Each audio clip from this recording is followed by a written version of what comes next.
Hey, what's up, everyone? It's been a long time since I made a video. Again, YouTube has decided to go after a lot of people speaking about these social issues and all the bullshit that's been going on with uh, racism and stuff. And for me, because they demonetized my channel, it's been a bit discouraging, but there's a lot of things happening. It seems like all of a sudden in America, white people have taken up with wanting to block or at least call the police on black people, whether it's going to Starbucks, Applebee's, barbecuing in the park, little black girls trying to sell water, black people trying to go to a public pool. It's a whole bunch of things that are going on. Hey, what's going on, Simply Deep? But most recently, there's this woman named Hillary Brooke Thornton, and you can already know because if the middle name or first name is Brooke, you know she's one of those male sapiens, as we call them, that's bound by white privilege and very comfortable with their whiteness. And again, a lot of people will perceive this as an attack on white people, but this is just something where if you have a problem with the message of a black person speaking out against the fuckery of calling the police on black people for petty shit, then you're sadly missing the point of this, because this is black people that are getting impacted. Just like recently, the white woman in New York in Flatbush who accused a little 9-year-old black kid of groping her, and then when she saw the video of the backpack brushing her back, because she's got no ass, so you can't say it was her ass, it brushed her back. So she caused a scene, terrified and traumatized this little black kid, and then she wanted to apologize. And with this one, essentially the black guy, he was coming home from work. It was late. All he wanted to do was get in the goddamn building. And this white woman, she was walking her dog, and regardless of whether the door was cracked so she can let the dog out to take a piss, if he uses key fob to get into the building, basically she stopped him from getting into the building and tried to question him, asking him where he lives and such. And he's just trying to tell her, look, I ain't got to tell you shit. I'm not telling you where I live. And that's the right thing. Why is it so hard for white people to mind the motherfucking business? That's the question.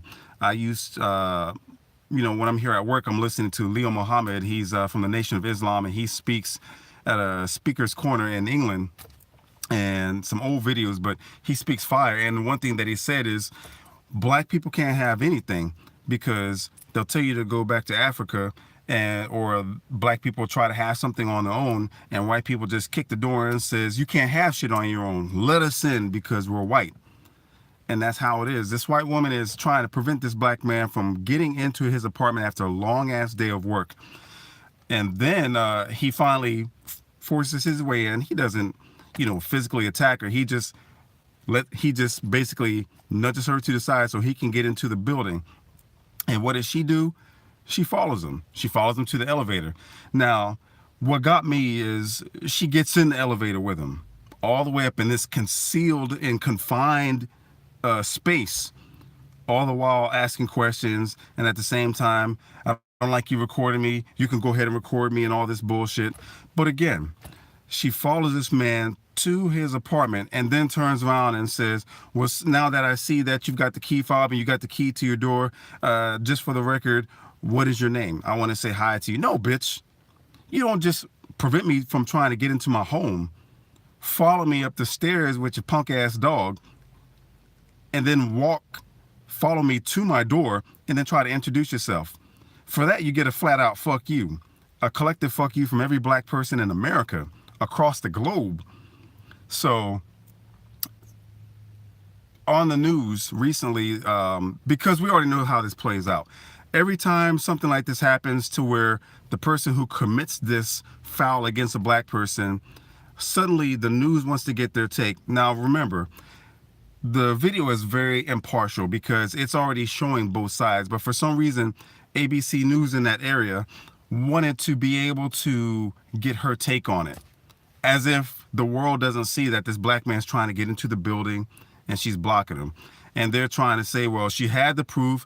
She showed us the paperwork and the rules from the condominium where it says if you see something, say something. That's all fine and dandy. But the property owners aren't going to fit the bill if something happens in case there's some sort of physical altercation. They're not going to. It's one thing if you see fuckery happening in front of you, call the police. Let them do their job. But for you to put your body, your physical presence in the way to try to stop someone from getting into the home, you can ask all kinds of questions. If by chance they get into the building and something transpires, then you've at least brought awareness to the property owners, to law enforcement, so that they can take care and do what they need to do. Hey, what's going on, man, Strap? But yeah, this is the one thing that is troubling. And again, with the news, they let her tell her side, and of course the bullshit where she's saying she's getting death threats, because every time a racist white person is caught on camera and they speak with the media, it's always, I'm getting death threats and I don't see how this is happening. I love everybody. I've got black friends. And in this case, this bitch said that she's got a black husband, and the reporters, to me, there was something suspicious about it, because they were trying too hard to fight for her and try to make her come out to be the victim, even though you see what she did to this black man. So by her saying that she is divorced from a black man, there's no excuse. And I'm still questionable about that.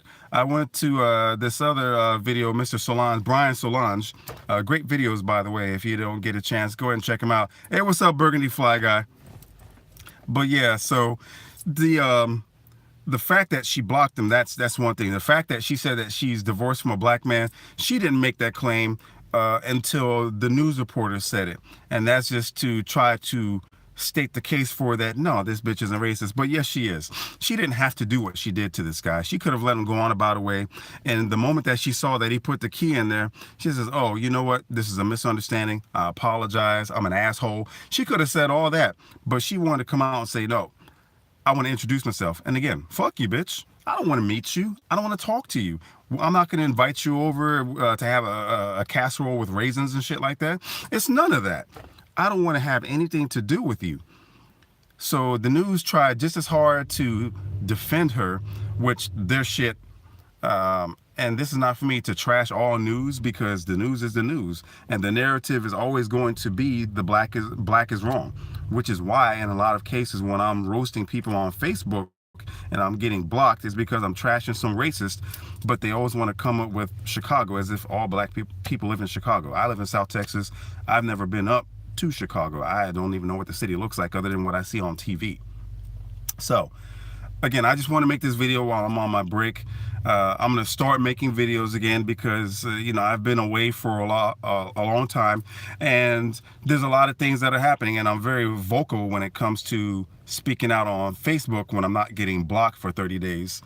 But I think I need to make my presence known again with a lot of these issues that are happening. For those that have stuck around, I really do appreciate it. For those who have commented and watched this video, again, I do appreciate that, because I have to keep in mind that the reason why many of you have subscribed to my channel is because you enjoy the content or you find it interesting. Regardless of the feedback, it's always appreciated. I know I'm going to get jeers possibly, but that comes with the territory. But it's time for me to get back in the saddle and start making these videos and talking about the shit that's going on. Oh yeah, and it is Dallas Hate Week for the Redskins. Your brother, you know, Burgundy Fly Guy, you already know how we roll with this. So it's Dallas Hate Week, and here in Texas, I'm surrounded by the enemies, if you know what I mean. Anyway, until the next time, wherever you guys are, be safe. I love you.